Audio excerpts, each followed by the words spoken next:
Hello and welcome to the Tournament Center here at Pro Tour Battle for Zendikar Milwaukee. I'm Brian David Marshall. I'm here with Pro Tour Hall of Famer Paulo Vitor Damo Da Rosa. Hello. Should things hold up, and he's looking at his 10th Pro Tour top 8 this weekend. Just to give you an idea of what that is, when people get into the Hall of Fame discussion, if they have 4 or 5 top 8s, they're like, wow, well, you know, he's right. He's a Hall of Famer. Looking at his 10th.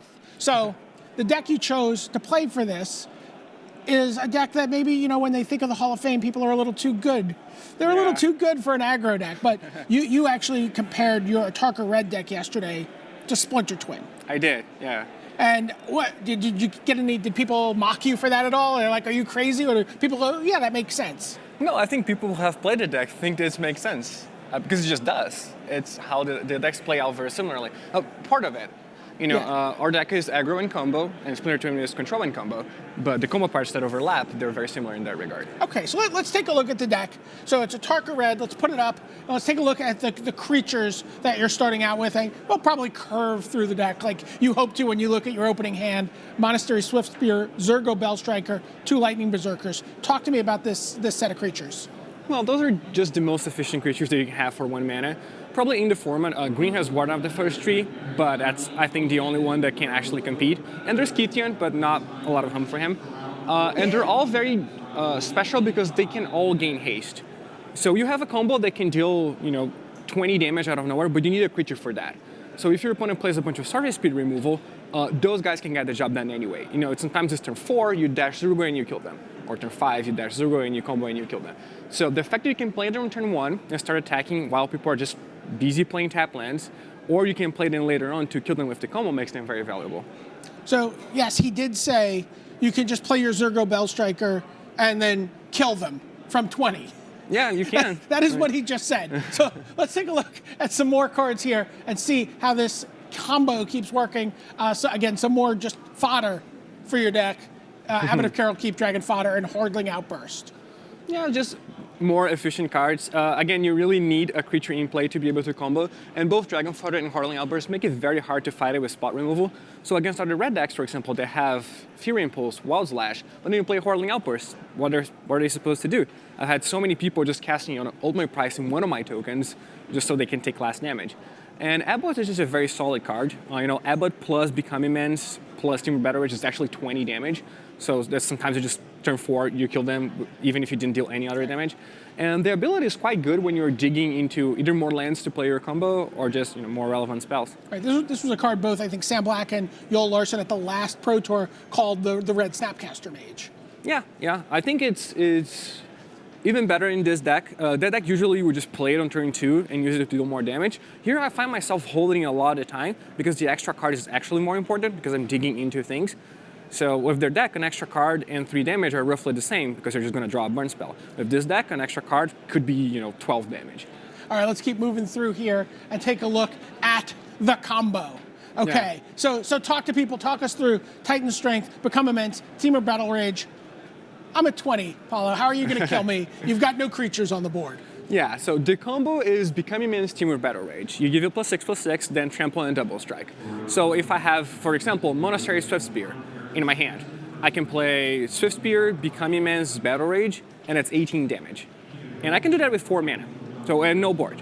And in this format, 18 is usually enough because there's so many fetch lands. Yeah, I cracked 2 fetch lands. I forgot about it. I didn't mark it down on my pad. I'm actually at 18. Damn it, I'm dead. If you have more mana, though, then you can play Titan Strength. And with Titan Strength, then you can do a lot more damage. Titan Strength is a little bit of a hedging Become Immense because it's not as good when you're comboing, but it's better when you're not. So sometimes you just play Swiftspear, and Titan Strength is 5 damage for 1 mana. That's very good. Do you find situations where you're like under pressure from your opponent and maybe like you Titan Strength on upkeep and you're like, come on, Temur Battle Rage, come on, Become Immense? Yeah, you do. And Scry is so valuable in this deck because, again, it's a combo deck. So it's a point in the game where if you draw one of the pieces you're missing, you win the game, as opposed to losing the game if you draw anything else. So Scry 1 is actually equivalent to drawing a card in those scenarios. So this deck, So let's take a look at what you're doing to keep things. Atarka is not in the deck. We don't actually have Atarka. We just have Atarka's Command. 4 copies. This has been a staple of the red decks for a while now, although the mana's gotten a little better for it. Much better, I think. Talk to me about Atarka's Command and then the other burn spells. I mean, Atarka's Command is just so much damage for one card, especially with Whirling Outburst, Dragon Fodder. Sometimes just 2 mana, 7 damage. And that is a very good ratio. You very rarely use the other modes. Interestingly, that was exactly how you won. You were at 7, your opponent decided to attack you with everything. He was at 7, and you just killed him with an Atarka's Command. Yeah, he was at 10. He was at 10, actually, Atarka's Command dealt 3, and then the 2 creatures were 7. Yeah, he was like, oh, it's safe, I'm at 10. Yeah, it's just so much damage. And you can use the other 2 modes. Sometimes they will play Ojutais Command, you'll be like, oh, you can't gain life. But it's very rare. It's mostly just to do a lot of damage. So Wild Slash, Fiery Impulse, just sort of clean things up, clear the path for an extra creature. Yeah, basically. There are not many cheap creatures in this format. I think most things start at 3 is where I would think about it. But the ones that do exist, that cost 2 or less, usually die to Wild Slash and Fury Impulse. So they cost only on mana, they trigger prowess, and your deck is so cheap that you can usually play them and a spell in the same turn. So you continue getting ahead, even if they have a 2-drop. Okay. So I think quite good. So let's take a look at now how you pull this all together. Again, we talked about the mana getting a little better. Bloodstained Mire, Wooded Foothills, Windswept Heath. I'm imagining some Cinderglades are in our future. Yeah, Cinderglade is the card that tie it all together, because before you had to play more forests or temples, which came into play tapped and weren't that good. And now you have 10 fetchlands that all search for Cinderglade.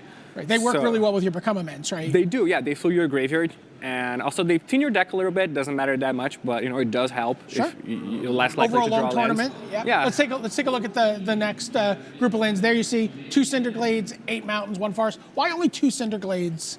You don't want to just draw into them. You'd rather fetch them up. Yeah, I think you just want to be able to fetch them when you need. And you have only 7 green spells, so it's very rare that you need 4 sources of green mana. Right now we have 3. It has never come up that I wanted an extra source of green in my deck to be able to cast 4 green spells on the same turn. So there's just no reason to play more Cinderglades. I think the mana is good as it is. Give me a piece of advice for people at home thinking about taking Atarka Red to their Friday Night Magic. Okay, the advice would probably be don't be desperate, because I see a lot of people just going, oh, I have to attack and Titan Strength you when you're at 10 and now I have no hand. And this, I don't think, is how you should play this deck. I think you should, it's okay to be conservative.